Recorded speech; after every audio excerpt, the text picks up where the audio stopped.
Have you ever wondered what secrets lie hidden beneath the sands of Egypt? Well, wonder no more, as scientists have made some truly astonishing new discoveries that are defying all logic. Today we're talking about the archaeologists' terrifying new discovery in Egypt that changes everything. Search for a queen. Among the details of ancient Egyptians' daily lives in Aten, Dr. Hawas's team has uncovered a royal clue, a name he believes may lead them to the lost tomb of Queen Nefertiti. Shmenkare, the name of the mysterious pharaoh who ruled briefly between Akhenaten and King Tut, was found on multiple inscriptions. Egyptologists are divided on the figure. Some believe Shmenkare may have been a brother of Tutankhamun or a hitherto unknown co-regent with Akhenaten. Dr. Hawas is among those who believe Shmenkare was a name assumed by Nefertiti after her husband Akhenaten's death, when she ruled for 3 years as pharaoh. While a separate British-Egyptian team is guiding a search for the lost queen's tomb farther west in the Valley of the Kings, Dr. Hawas's team believes that by following this clue, they may find it one day near Aten. Already though, Aten has made a major contribution to Egyptology and to Egyptian archaeologists being seen as peers. Hold history in hands.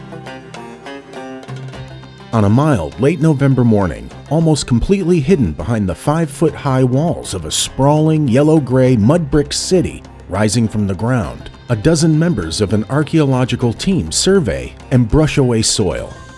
In a nearby tent, carefully holding jagged pottery shards in one gloved hand under a lens, Asma Ibrahim painstakingly scribbles down notes on the 3,000th piece of pottery.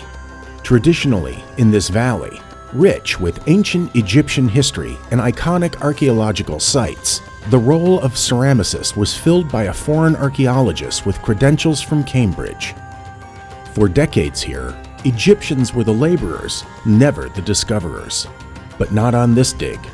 Ms. Ibrahim says, for once, Egyptians are the leading Egyptologists. As workers brush away dust and sand outside, a leather sandal pokes out from the ground, strap facing up, slightly sun-dried, but looking as if it had fallen off the foot of its careless owner days, rather than 3,400 years ago. Today, in Aten, the recently discovered city at the foot of the Valley of the Kings, Ms. Ibrahim and a new generation of Egyptian archaeologists and specialists are uncovering fresh details of daily life in ancient Egypt, and with them, newfound feelings of professional pride and overdue respect. The discoveries are thanks to a new generation of Egyptian archaeologists, trained and encouraged by Zahi Hawass, who is leading the dig at Aten. On January 26, Dr. Hawass's Saqqara team announced the oldest discovered mummy covered in gold. A non-royal named Hekakeshepes, buried 4,300 years ago. Our role as Egyptians can not only be serving foreigners and bringing them coffee and tea while they write books and make films, and we do nothing. Dr. Hawass says he walks along Aten's Serpentine Wall. We needed to gain the technical expertise that we relied on foreigners for. A rare window. The story of daily life in ancient Egypt is coming together in Aten, the so-called Golden City. Aten was the residential, administrative, and industrial center of ancient Thebes, dating back to the 18th dynasty and the reign of Pharaoh Amenhotep III, the golden age of ancient Egypt. Discovered by chance, while this rare all-Egyptian team was searching near Medinet Habu for the mortuary temple of the boy king, Tutankhamun, in 2021, it is now providing an ever-widening window into the daily life of ancient Egyptians. Aten was abruptly abandoned by Amenhotep III's son, Akhenaten, when he transformed ancient Egypt's religion and moved the capital 240 miles north of Thebes. That means much of the city was left intact if life was suddenly frozen 3 millennia ago. It's Egypt's own Pompeii. Bread remains in clay ovens, precious stones are scattered in the jewelry workshop, and sun-dried bricks are neatly stacked in a tiny pyramid waiting to be carted off to build a temple or a palace.